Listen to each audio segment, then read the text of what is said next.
Chapter 11 મરજીવિયા. મરજીવિયા સોનેટના રચયિતાનું નામ પૂજાલાલ છે. તેમનો જન્મ ઈસવીસન 17 જૂન 1901 આણંદ જિલ્લામાં આવેલું નાપા ગામ છે.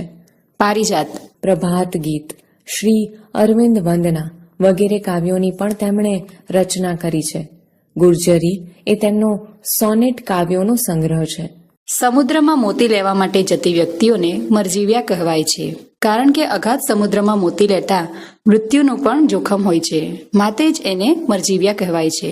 જીવનમાં જે દ્રઢ નિશ્ચયી રહીને સાહસ કરે છે એને જ મોતીરૂપ ફળ મળે છે, એ ભાવ આ સોનેટ દ્વારા વ્યક્ત થાય છે.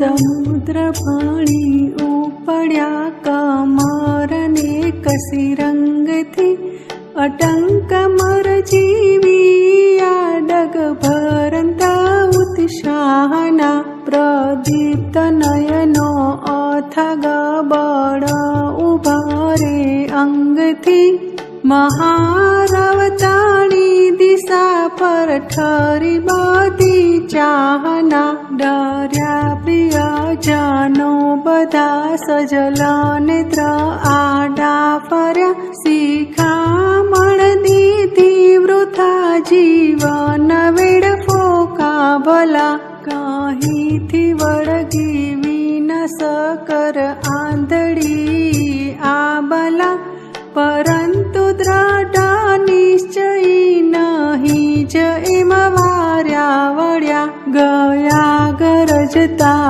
અફાટ વિકરાલ રતના કરે, તરંગગીરી માળસા હૃદય ઉપરે આથડ્યા, અઠ્યા ન લવતોય સાહસિક સર્વ કૂદી પડ્યા, અગાધ જળમાં પ્રવેશ કીધ કાળાને ગહવર, ખૂંદ્યા મરણના તમોમય તળો અને પામ્યા, અખૂટ મણી મોતી કોષ લઈ બહાર એ આવ્યા.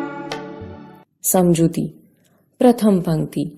સમુદ્ર ભણી ઉપડ્યા કમરને કસી રંગથી, અટંક મરજીવ્યા ડગ ભરંત ઉત્સાહના, પ્રદીપ્ત નયનો અથાગ બળ ઉભરે અંગથી, મહારવ તણી દિશા પર ઠરી બધી ચાહના. આ પંક્તિમાં કવિ જણાવે છે કે સાહસિક મરજીવિયા ઉત્સાહથી ડગલા ભરતા ભરતા સમુદ્ર તરફ જાય છે. તેઓ ઉત્સાહમાં આવી હિંમતથી કામ કરવા તૈયાર થયા. એમની આંખો ઉત્તેજિત હતી. તેઓ ગર્જના કરતા સમુદ્રી દિશા તરફ એમની બધી ઈચ્છા સ્થિર થઈ ગઈ. બીજી પંક્તિ. ડર્યા પ્રિયજનો બધા સજલ નેત્ર આડા ફર્યા, શિખામણ દીધી વૃથા જીવન વેડફો કાં ભલા, કહીંથી વળગી વિનાશ કર આંધળી આ બલા, પરંતુ દ્રઢ નિશ્ચયી નહીં જ એમ વાર્યા વળ્યા. આ પંક્તિમાં કવિ કહે છે કે મરજીવિયાને સમુદ્ર તરફ જતા જોઈને તેના બધા સ્વજનો ડરી ગયા. આંસુથી છલકાતી આંખોથી એમને જતા રોકવા માટે એમની સામે આવીને ઊભા રહ્યા અને એમણે સલાહ આપી કે ના હકનું શા માટે તમે તમારું અણમોલ જીવન ગુમાવો છો? આ આવી અવિચારી ઉપાધિ તમને ક્યાંથી વળગી વળી? પરંતુ દ્રઢ નિશ્ચયી મરજીવિયાને સમજાવ્યા છતાં તેઓ નહીં માન્યા અને જતા રહ્યા. ત્રીજી પંક્તિ. ગયા ગરજતા અફાટ વિકરાલ રત્ના કરે, તરંગ ગિરિમાળ શા હૃદય ઉપરે આથડ્યા, હક્યા ન લવ તોય સાહસિક સર્વ કૂદી પડ્યા, અગાધ જળમાં પ્રવેશ કીધ કાળને ગહરે. આ પંક્તિમાં કવિ કહે છે કે તેઓ અફાટ ગરજતા ભયાનક સમુદ્ર તરફ ગયા. ગિરિમાળા સાથે મોજા અફડાય એમ એમના હૃદય ઉપર પણ મોજા અફડાય એમ મના હૃદય ઉપર પણ મોજા અફડાયા તો પણ તેઓ સહેજ પણ ખસ્યા નહીં કે ડર્યા નહીં. આ બધા નીડર અને સાહસિકો આ સમુદ્રના અગાધ્ય જળમાં કૂદી પડ્યા, જાણે કે તેઓ બધા મોતની ગુફામાં દાખલ થયા એમ લાગ્યું. ચોથી પંક્તિ. ખૂંદ્યા મરણના તમોમય તળો અને પામ્યા અખૂટ મણિ મોતી કોષ લઈ હાર એ આવ્યા.